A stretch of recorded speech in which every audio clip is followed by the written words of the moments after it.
The scribes are very important because they really represent the official class, the bureaucrats who make up the government, who really made Egyptian culture possible.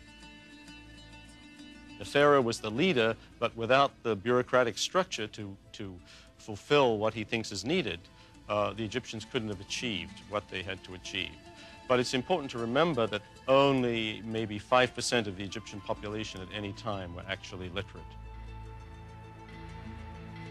As a practical matter, the pharaoh had to delegate most of his duties to officials called viziers, second only to a pharaoh in status. These Egyptian high officials were schooled as scribes and were often depicted sitting cross-legged with their papyrus laid across their lap. This was the customary posture for writing. Not only did the scribe ensure the pharaoh's wishes were carried out, he ensured a record would be left for history.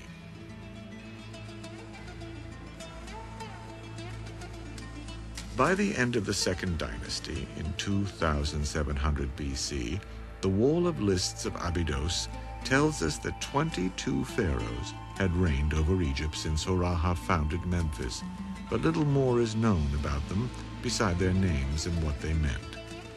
One pharaoh's name would read Hatshepsut, or God of Pleasing Powers.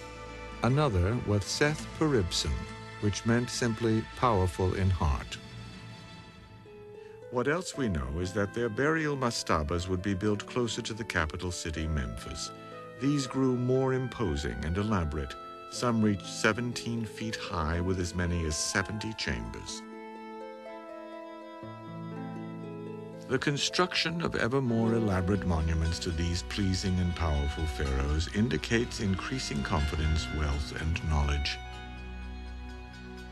The Egyptians soon developed new skills in building and architecture. A trend towards greater and greater beauty and excellence led here to Saqqara.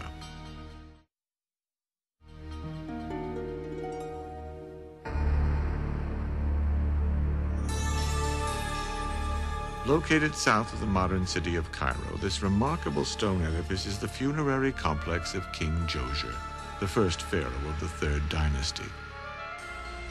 With the reign of Djoser, which began in about 2630 BC, the power of the pharaoh was absolute. Everyone, from the proudest administrator to the lowliest slave, was subject to his dictates. It was Djoser, whose name meant the most sacred one, that first began to explore the vast mineral wealth of the Sinai Peninsula that lay across the Gulf of Suez to the east.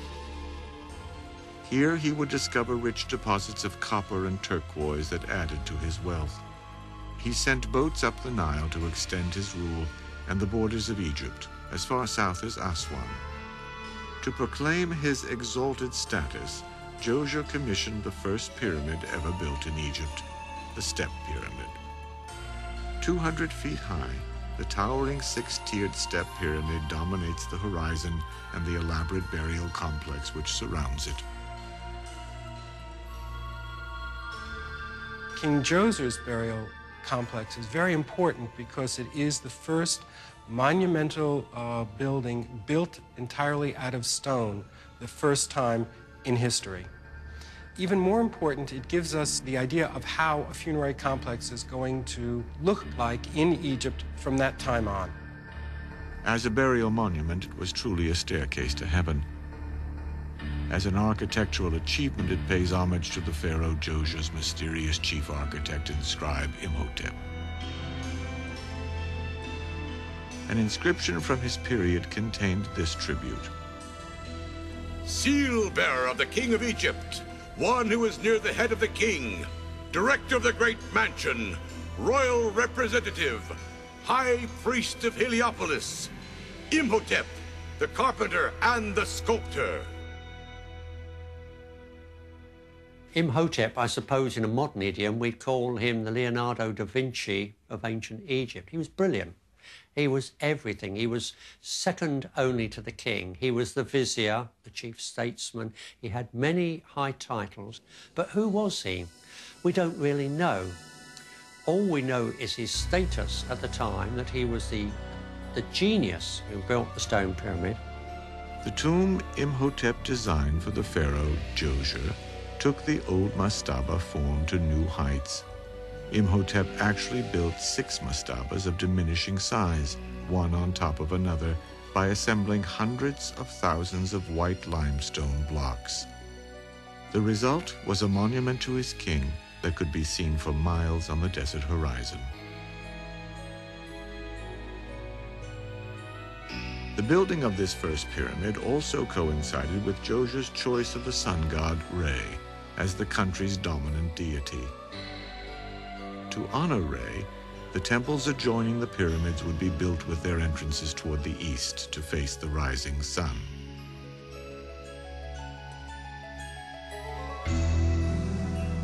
The complex was enclosed by a wall 30 feet high with many false entrances.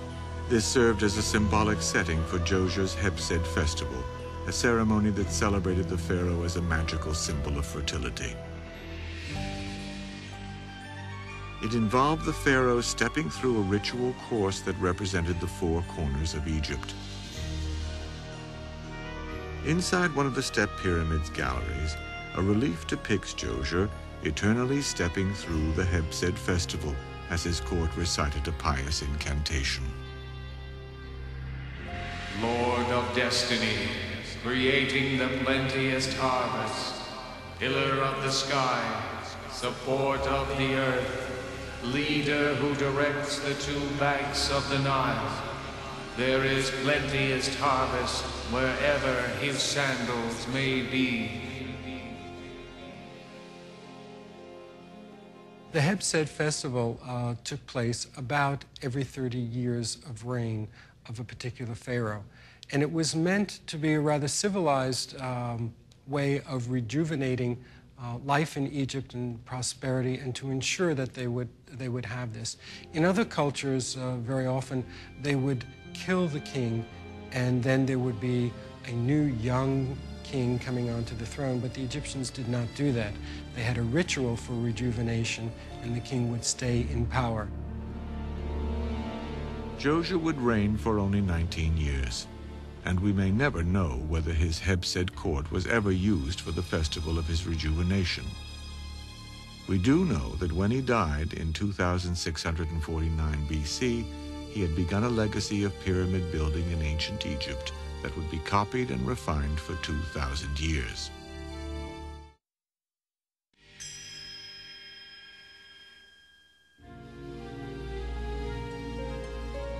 The name Snefru meant bringer of beauty, and his reign over Egypt would last 24 years. Snefru's predecessor Djoser had pushed the Egyptian border as far south as Aswan. Now Snefru sought to stretch his influence further, sending a campaign deep into Nubia to settle in the city of Buhen. This was used as a base for mining expeditions, trade, and conquest.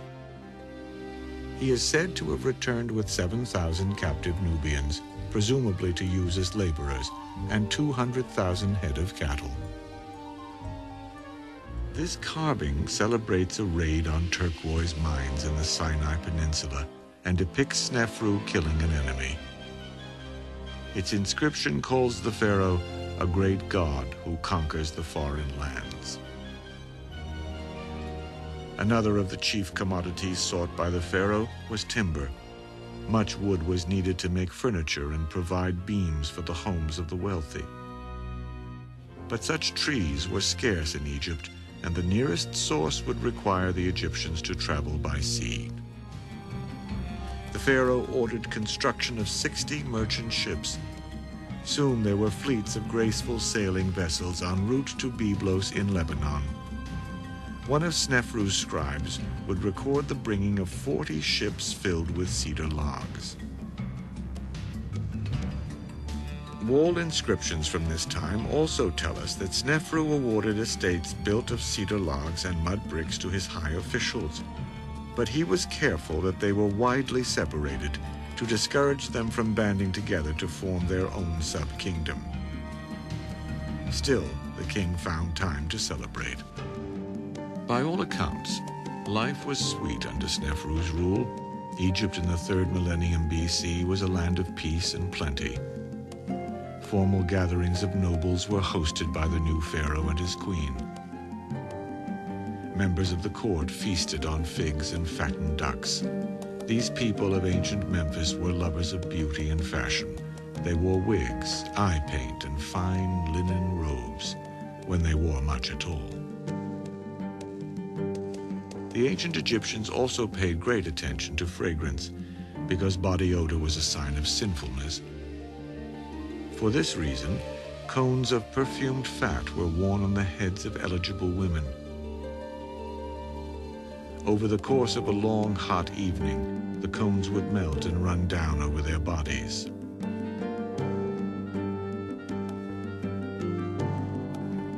Another sign of the pharaoh's style of rule comes from a papyrus which recounts how a bored King Snefru had himself rowed around a lake by a young, beautiful woman wearing only fishnets. Ultimately, the ancient people of Egypt were bound to the past as embodied by the spirit of the departed. For this reason, it was only natural that the enduring symbols of the culture were mansions for the dead, the pyramids. The pharaoh Snefru would move the royal burial ground yet again, not back to Abydos, but to a new site along the Nile called Dashur. It is here that he would build the first true pyramids. For much of this century, this site has been closed to visitors and seen only by a handful of archaeologists. Newly opened, the site offers a rare glimpse of Snefru's spectacular constructions as they dominate the desolate, almost lunar horizon here.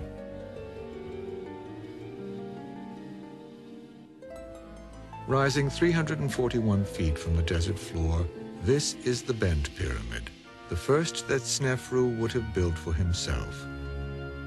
Snefru named it the Gleaming Pyramid of the South, and its shape led some scholars to suggest that the pharaoh died suddenly and his pyramid had to be finished hastily. In truth, the curious shape reveals much about Snefru's pyramid builders. The Bent Pyramid is probably one of the first major lemons that we can find in history. When they originally started building the pyramid, the Egyptian architects didn't realize that the ground on which the pyramid was built could not carry all that weight. So as a result, when they got halfway up, the interior of the pyramid started cracking. There were all kinds of structural problems. So one of the ways they tried to fix it was to change the angle of the pyramid to a less steep slope so that there would be less mass of rock on it. Inside, Snefru had this limestone relief of himself placed on the wall of a chamber. It depicts him dressed for his renewal or Hatshepsut festival and wearing the double crown that signifies him as the ruler of Upper and Lower Egypt. Outside his misshaped pyramid, he supervised the building of an elaborate funeral temple, part of which can still be seen.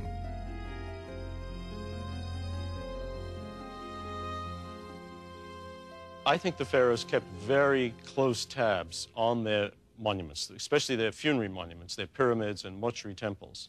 And they would probably have been there quite often to see at firsthand how things were going, because no matter how powerful the pharaoh was when he was alive, his eternal prosperity depended on having the right tomb. And so in a way, for them personally, this was one of the most important events of their reign. And it was very unfortunate if you were a chief architect and something really went wrong, which occasionally did. Such was the final case of Snefru's Bent Pyramid. Its chambers would remain forever empty, but his architects were not punished. Instead, 1 mile to the north, they went on to build a masterpiece, the most striking edifice at Dashur, the Red Pyramid.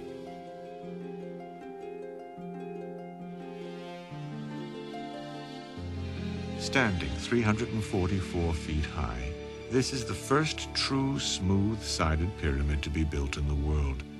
Its name derives from the rock it was built with. Rich in iron oxide, the stone takes on a reddish cast in the desert sunlight.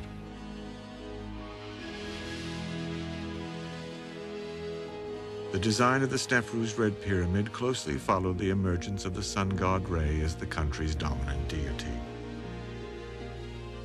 The pyramid was conceived to resemble a sunburst in stone,